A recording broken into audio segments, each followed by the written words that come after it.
श्री गणेशाय नमः। वक्रतुंड महाकाय सूर्यकोटि समप्रभ निर्विघ्नं कुरु मे देवं सर्वकार्येषु सर्वदा।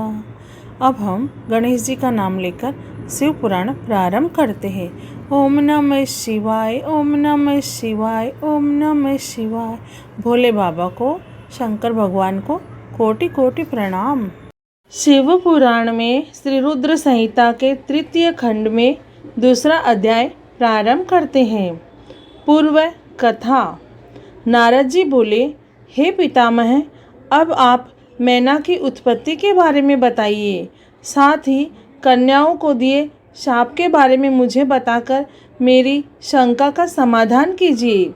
नारद जी के ये प्रश्न सुनकर ब्रह्मा जी मुस्कुराए और बोले, हे नारद, मेरे पुत्र दक्ष की 60,000 पुत्रियां हुई, जिनका विवाह कश्यपादि महर्षियों से हुआ।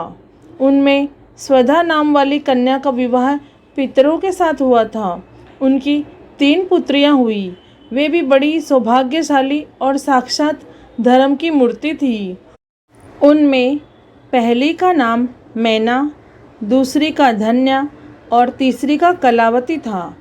ये तीनों कन्याएं पितरों की मानस पुत्रियां थीं, अर्थात उनके मन से प्रकट हुई थी। इन तीनों का जन्म माता की कोख से नहीं हुआ था। ये संपूर्ण जगत की वंदनीय है। इनके नामों का स्मरण कीर्तन करके मनुष्य को सभी मनोवांछित फलों की प्राप्ति होती है। ये तीनों सारे जगत में मनुष्य व देवताओं से प्रेरित होती है। इनको लोक माताएं नाम से भी जाना जाता है। मुनीश्वर, एक बार मैना, धन्या और कलावती तीनों बहनें श्वेतद्वीप में विष्णु जी के दर्शन के लिए गई। वहाँ बहुत से लोग एकत्रित हो गए थे। उस स्थान पर मेरे पुत्र सनकादिक भी आए हुए थे। सबने विष्णु जी की बहुत स्तुति की।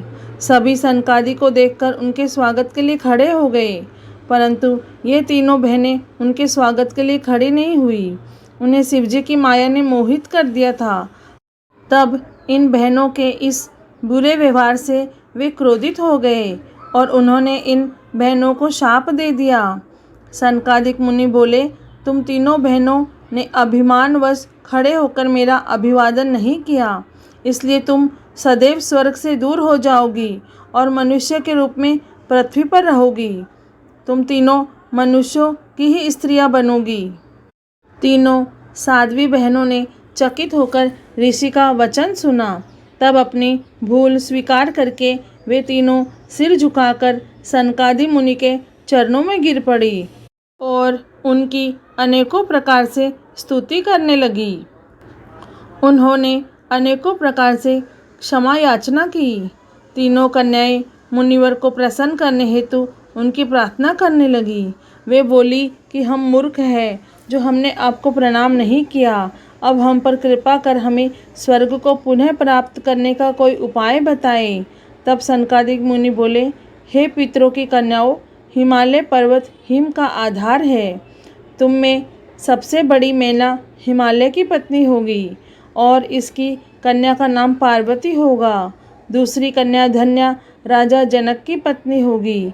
इसके गर्भ से महालक्ष्मी के साक्षात स्वरूप देवी सीता का जन्म होगा।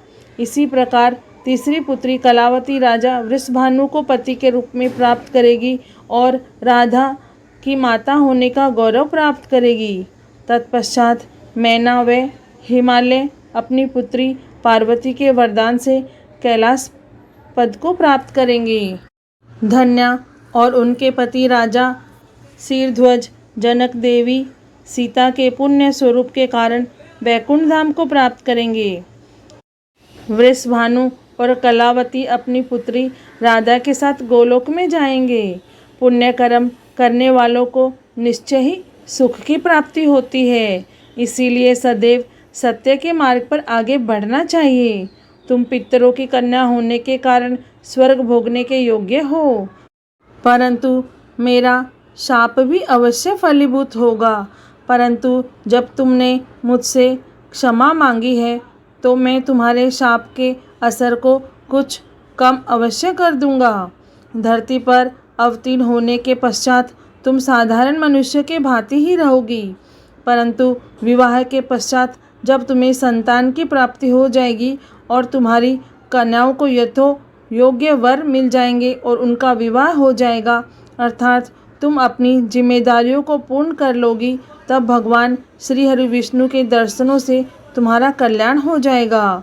मैना की पुत्री पार्वती कठिन तप के द्वारा शिव की प्राण वल्लभा बनेगी। धन्या की पुत्री सीता दशरथ नंदन श्री रामचंद्र जी को पति के रूप में प्राप्त करेगी। कलावती की पुत्री राधा श्री कृष्ण के स्नेह में बंधकर उनकी प्रिया बनेगी। यह कहकर मुनि सनकादिक वहाँ से अंतर्ध्यान हो गए। तत्पश्चात पितरों की तीनों कन्याएं शाप से मुक्त होकर अपने धाम को चली गई। शिव पुराण में श्री रुद्र संहिता के तृतीय खंड में दूसरा अध्याय पूर्ण हुआ। ओम नमः शिवाय, ओम नमः शिवाय, ओम नमः शिवाय। हे भोलेनाथ, हे शिव शंभु, हे माता पार्वती, आपको कोटि कोटि प्रणाम और कोटि कोटि धन्यवाद। जय भोलेनाथ।